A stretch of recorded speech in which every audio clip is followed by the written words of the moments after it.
안녕하세요. 에스트 메디슨입니다. 오늘은 자궁내막 증식증에 대해서 같이 알아보도록 하겠습니다.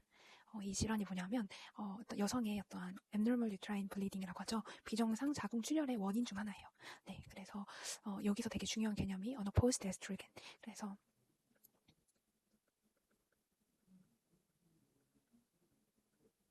이게 뭐냐면 그 프로게스테론 없이 단독으로 작용하는 에스트로겐이에요. 네, 이거에 대해서 알아야 되는데요. 일단 자궁내막 증식증이라고 하면은 당연히 자궁내막이 계속 두꺼워지는 상태를 말하는 거겠죠. 그래서 원래 정상 주기에서는 에스트로겐이 증식을 시키고 그리고 이제 프로게스테론이 이를 억제하면서 균형을 잡잖아요. 네, 그 두꺼워진 자궁내막을 유지시키고 또 네, 억제하고 하면서.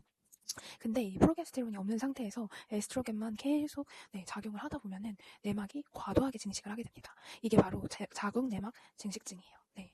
그래서 이제 그 병태 생리도 보면은 언어포스트 에스트로겐에 노출이 되는 경우인 거죠. 그래서 배란이 안 되거나 아니면 폐경 이후에도 지방돌식에서 계속 에스트로겐이 계속 만들어지면 이제 프로게스테론이 억제해주지 못해서 자궁내막이 계속 증식을 하게 되고 그래서 이렇게 비정상적으로 불규칙한 자궁내막이 증식이 되면은 환자들이 되게 간헐적이고 되게 불규칙한 출혈을 경험하게 돼요. 네, 그걸 이제 breakthrough bleeding이라고 하는데, 그래서 장기적으로 이러한 그 증식이 계속되면은 일부 세포가 ATP라고 하죠.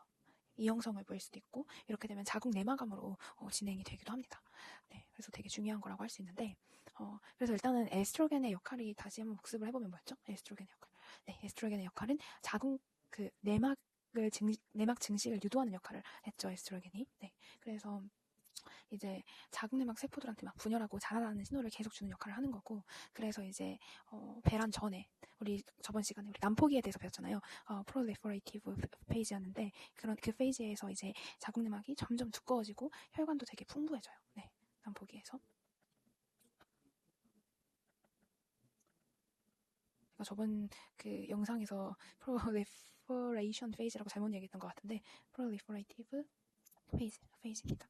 그래서 이때 자궁내막이 점점 두꺼워지고 되게 혈관도 되게 풍부해지고 그러죠. 이게 이 목적 자체가 왜냐하면 이게 배란 전이잖아요. 배란이 됐을 때 그리고 수정란이 만들어졌을 때 그 배아가 착상할 수 있게끔 되게 두툼하게 만들어주는 그런 시기인 거예요. 자궁내막을. 네. 그리고 이제 이게 세포 분열도 세포 분열을 활발하게 하는데, 왜냐면 이제 자궁내막의 상피세포 그 기질세포들이 세포 분열을 되게 활발하게 해요. 네. 그 마이토시스라고 하죠. 네, 그래서 이제 결과적으로 자궁내막이 점점 두꺼워지고 그 글랜드, 샘도 되게 길어집니다. 네. 그리고 이제 에스트로겐 수용체의 양도 증가를 시켜요. 네. 왜냐면 이렇게 되면은 그리고 세포가 에스트로겐 신호에 어떻게 될까요? 더 잘 반응하게 되겠죠. 그래서 에스트로겐 수용체 양을 증가시킨다. 네, 그래서 이제 이렇게 되면은 세포가 에스트로겐 신호에 더 반응을 잘 하게 되고, 네, 이렇게 약간 포지티브 피드백 같은 그런 효과가 생길 수 있겠죠. 그래서 이제 나중에 프로게스테론 수용체도 증가시켜가지고 이제 황체 호르몬이 그 프로게스테론이 착상 준비를 더 잘할 수 있도록 환경을 조성하기도 합니다. 그래서 어쨌든 간에 이제 에스트로겐 수용체 양을 증가시킨다, 세포 분열을 더 활발하게 한다, 네, 그런 것들을, 그리고 내막 증식을 유도하고 이런 것들을 알고 계시면 될 것 같고요.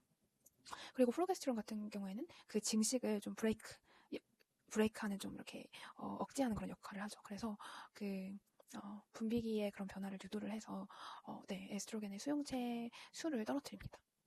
네, 그래서 에스트로겐 효과가 약화되게 되고, 근데 이제 그 배란장애나 뭐 폐경이나 비만 같은 걸로 프로게스테론이 결핍이 되면은 에스트로겐만 단독으로 작용을 하게 돼요. 그게 바로 우리가 아까 말했던 어노포즈드 에스트로겐이라고 하고, 이제 그러면 불규칙적인 증식이 있고 되게 혈관도 취약한 혈관이 있게 되고, 그렇게 되면 이제 브레이크스루 블리딩이라고 해서 간헐적인 돌발 출혈이 발생을 하게 되는 거죠. 네. 이렇게 이런 것들이 생기게 되고, 그리고 시간이 지나면 그 ATP라고 세포 이형성이 생기고 자궁 내막암으로 진행이 가능해진다. 이걸 알면 좋을 것 같고요. 그래서 이제 이거의 위험 인자를 알아야겠죠. 위험 인자 뭐가 있을까요? 네, 위험 인자가 배란장애가 있어요. 배란장애라고 하면은 뭐 PCOS라던가 아니면 만성적인 무배란 이런 게 있을 수 있겠고, 그리고 비만이 있어요. 왜 그럴까요? 그 말초지방에서 안드로겐이 분비돼서 그 안드로겐이 에스트로겐으로 전환이 많이 되죠. 네, 결국 비만 세포에서 이제 에스트로겐이 분비가 되는데 그런 것이 있고, 제가 좀 잘못 말했는데 그 안드로겐을 분비를 하는 것이 아니라 이제 그 안드로겐이 만들어지는 것은 뭐 부신이나 난소나 고환 이런 곳이에요. 근데 이 지방 조직이 이 안드로겐을 그 부신이나 난소나 고환 이런 데서 만들어진 안드로겐을 받아서 에스트로겐으로 네, 바꾸는 역할을 바꾸는 장소예요. 네, 그래서 지방 조직이 안드로겐을 에스트로겐으로 바꾸는 네, 그런 장소가 되겠고, 네, 그리고 안드로겐이 만들어지는 것은 부신, 난소, 고환 이런 곳입니다. 네. 그래서 안드로겐, 그러니까 예를 들면 여성들은 이제 난소가 있잖아요, 오바리가 있는데 거기서 이제 뭐 테스토스테론이라던가 그런 것들이 만들어지고, 그리고 뭐 부신에서도 DHEA라던가 엔드로스테니디온 이런 걸 만들어내고, 네, 난소에서도 그 엔드로스테니디온을 만들어내고, 남성 같은 경우에는 테스티스가 있죠. 거기서 테스토스테론 만들어내고, 부신에서 DHEA 이런 걸 만들어내고 해요. 그런 것들이 이제 안드로겐인 거죠. 그 안드로겐을 이제 네, 그거를 이제 지방 조직에서 에스트로겐으로 바꾸는 역할을 하게 되고, 예를 들면 그러니까 그게 가능한 이유가 뭐냐면 지방 세포에 뭐가 있을까요? 지방 세포에 이거 들어보셨을 거예요. 아로마테이즈라는 효소가 있어요. 그래서 이게 혈액을 타고 온 안드로겐을 받아서 에스트로겐으로 전환하는 역할을 해요.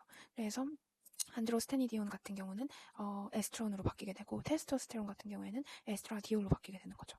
네.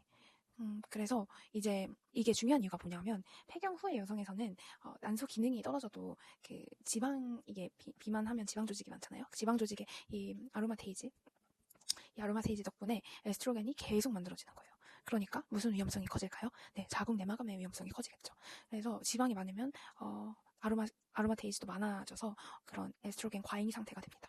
네, 그래서 여성뿐만 아니라 남성도 비만인 경우에 안드로겐이 지방에서 이제 에스트로겐으로 바뀌어서 되게 여성형 유방이라던가 그런 발생 가능성이 높아지겠죠. 네, 그래서 그렇고 이제 위험인자가 그래서 그 비만도 있을 수 있겠고, 그리고 당뇨병, 그리고 고령, 초경,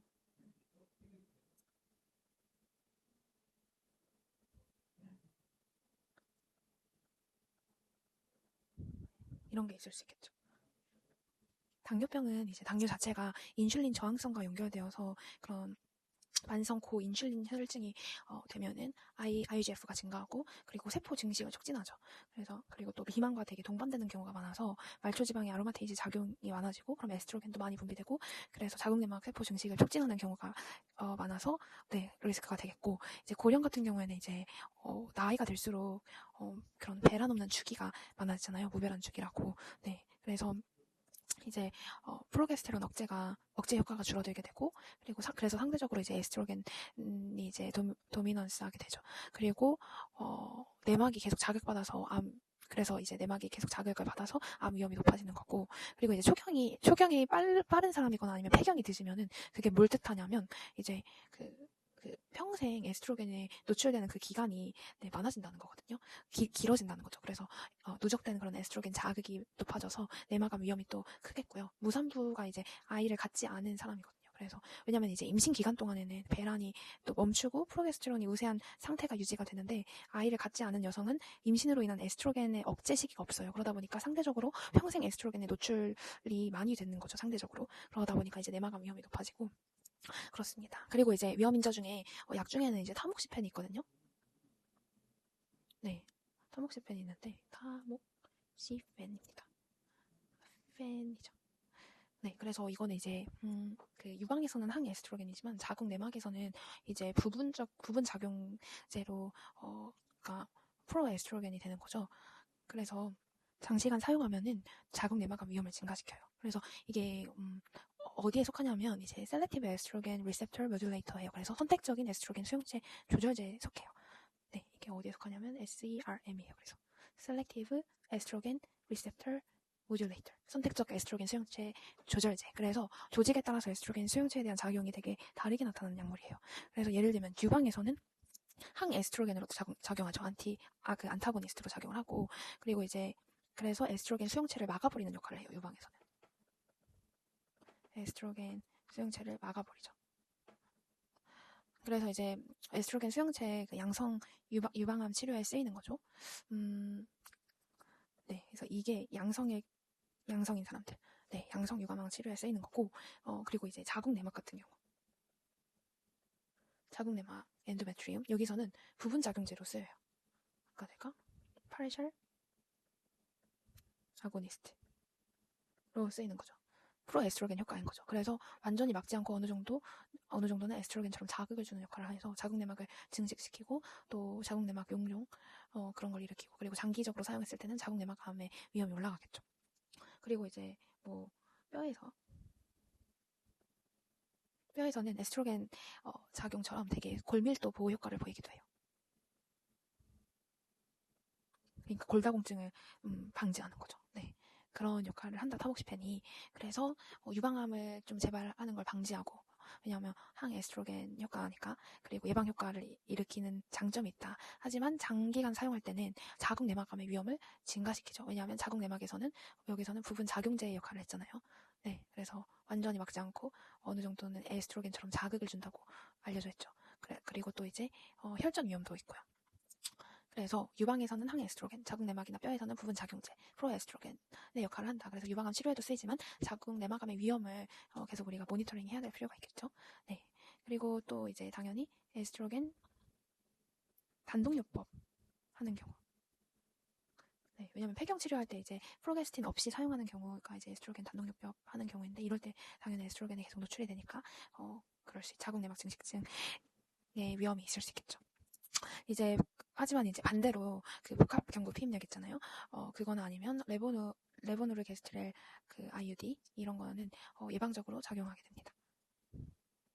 왜냐하면 복합 경구 피임약에는 우리가 저번 시간에도 배웠지만 뭐가 들어있었죠?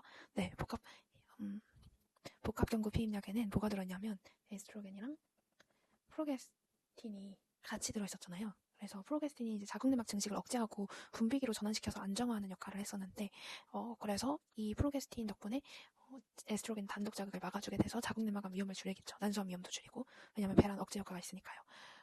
그리고 이제 레보노르게스트렐 IUD 같은 경우에는 자궁 안에 이제 직접 뭐를 방출하죠? 레보노르게스트렐을 방출하는데 이게 프로게스틴이잖아요. 그래서 국소적으로는 자궁 내막의 위축을 일으켜서 위축을 일으키게 되고, 그리고 이제 배란은 막 크게 억제는 하지 않더라도 내막이 얇아가지고 착상도 어렵고, 네, 암 위험도 낮아지게 되죠. 그래서 자궁 내막암 효과가 있고 자궁 내막 증식증 치료에도 쓸 수가 있습니다. 네, 이렇게 오늘은 위험 인자까지 알아봤습니다. 다음 시간에는 암의 어떤 이 암의 진행 위험이라던가 이 자궁 내막 증식증의 분류라던가 이런 것들을 같이 알아보면 좋을 것 같습니다. 감사합니다.